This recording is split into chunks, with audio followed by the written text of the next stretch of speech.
ഗൗരവമായി ചർച്ച ചെയ്തത് +1 അഡ്മിഷന് മലബാറിലെ കുട്ടികൾക്ക് അവസരമില്ലാതെ പോയൊരു സാഹചര്യം. ഏതാണ്ട് 1,50,000 കുട്ടികൾക്ക് സീറ്റില്ലാത്തൊരവസ്ഥ പാലക്കാട് മുതൽ കാസർഗോഡ് വരെയുള്ള ജില്ലകളിലുണ്ട്. മലപ്പുറത്ത് 20,000 ഉണ്ട്, പാലക്കാട് 9,000 കുട്ടികൾക്ക് സീറ്റില്ല, കോഴിക്കോട് 6,000, കാസർഗോഡ് 4,000, കണ്ണൂർ 5,000, വയനാട്ടിലടക്കം സീറ്റുകളില്ല കുട്ടികൾക്ക് പഠിക്കാൻ. മറ്റു സ്ഥലങ്ങളിലെ കാര്യങ്ങൾ ഞങ്ങൾ പറയുന്നത്, ഞങ്ങളെ സംബന്ധിച്ചിടത്തോളം SSLC പാസ്സായി തുടർ പഠനത്തിന് അർഹതയുണ്ട് എന്ന് സർക്കാർ അവരുടെ സർട്ടിഫിക്കറ്റിൽ സീല് കുത്തി വിട്ട കുട്ടികൾക്ക് അതിനൊരു അവസരം ഉണ്ടാക്കണം. ഞങ്ങൾ ഏതെങ്കിലും ഒരു മതവിഭാഗത്തിന് അവസരം ഉണ്ടാക്കണമെന്ന് പറയുന്നില്ല, ഏതെങ്കിലും പ്രദേശത്തിന് അവസരം ഉണ്ടാക്കണമെന്നല്ല പറയുന്നത്. അവസരമില്ലാത്ത എല്ലായിടത്തും അവസരങ്ങൾ ഉണ്ടാക്കണം.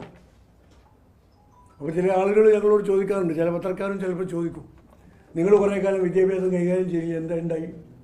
ഞങ്ങൾ കൈകാര്യം ചെയ്ത സമയത്ത് പരിഹാരം ഉണ്ടാക്കിയിട്ടുണ്ട്. അത്തരം വ്യാജ പ്രചാരവേലകൾ ഇനി പാടില്ല.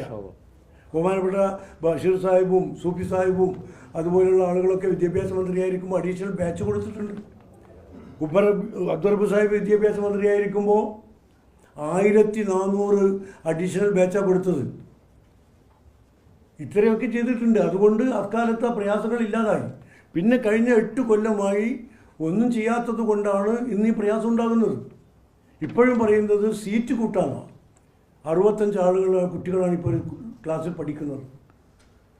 25 കുട്ടികൾ പഠിക്കുന്ന ക്ലാസ്സുകൾ കേരളത്തിൽ മറ്റു പ്രദേശങ്ങളിലുണ്ട്. അവിടെ 25 കുട്ടികൾ പഠിക്കുന്ന ക്ലാസ്, ഇവിടെ 65 കുട്ടികൾ പഠിക്കണം. വാഗൺ ട്രാജഡി ക്ലാസ് റൂം എന്നാണ് ഇപ്പോൾ ഇതിനെ പറയുന്നത്. 50 കുട്ടികളിൽ കൂടുതൽ ക്ലാസ് റൂമിൽ പാടില്ല എന്ന് ദേശീയ വിദ്യാഭ്യാസ നയത്തിൻ്റെ അടിസ്ഥാന തത്വമാണ്. ഇവിടെ 65 ആയി. ഇനിയും സീറ്റ് കൂട്ടുമ്പോൾ ഒരു ക്ലാസ്സിൽ എത്ര കുട്ടികളുണ്ടാവും? അധ്യാപകൻ പഠിപ്പിക്കാൻ കഴിയുമോ? കുട്ടികൾക്ക് ഏകാഗ്രത കിട്ടുമോ? പഠിക്കാൻ കഴിയുമോ?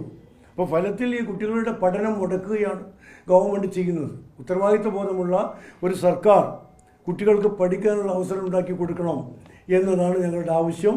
അത് ഇതുവരെ പറഞ്ഞിട്ടൊന്നും ഗവൺമെൻറ് ചെയ്യില്ല എന്ന് പോലും പറയാൻ വിദ്യാഭ്യാസ മന്ത്രി ധൈര്യപ്പെട്ടു.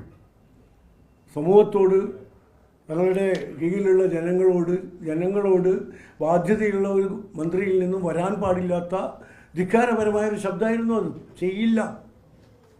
അപ്പോൾ ഇതിനെ പ്രതിഷേധിച്ച ആദ്യ ഘട്ടം എന്ന നിലക്ക് ഈ സീറ്റ് കുറവുള്ള 6 ജില്ലകളിലും വരുന്ന 29-ാം തീയതി, ഈ 29-ന് കലക്ടറേറ്റിൽ ഞങ്ങൾ സമരം നടത്തുകയാണ്.